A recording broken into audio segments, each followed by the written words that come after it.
To, čo sa dialo za oknami tohto bytu, je tak strašné, že je tomu aj ťažko uveriť. 32-ročný Juraj tam po návrate z basy podľa polície rozpútal peklo. Od roku 2009 týral vraj svoju 42-ročnú manželku.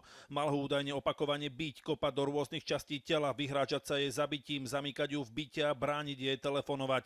Toto všetko 42-ročnú ženu dostalo až do nemocnice. Keď sa vrátila, zistila vraj, že si jej muž vybíjal svoju zlosť na ich 5-ročnej dcérke. Tá vraj mala na tele modriny, zaschnutú krv na vnútornej strane pier, opuchy na tvári, vytrhané vlasy. Dievčatko vraj muž zbil aj za prítomnosti matky a zakazoval jej jesť. Keď matka chcela svoju dcéru brániť, obvinený ju vraj napadol a zmlátil. Dievčatko toto trápenie podľa obvinenia nevydržalo. Dievčatko malo na následky týrania zomrieť v presne nezistenom čase v druhej polovici roku 2009. Mŕtve telo zostalo 3 roky ležať v byte. Matka nič nenahlásila, pretože sa vraj bála. Policajti muža obvinili, hrozí mu až 15-ročné väzenie. Trestné oznámenie však ide aj smerom k sociálke. Tí dnes priznali, že ich pracovníci urobili chybu, keď týraniu nezabránili. Michal Hečko, televízia Markíza.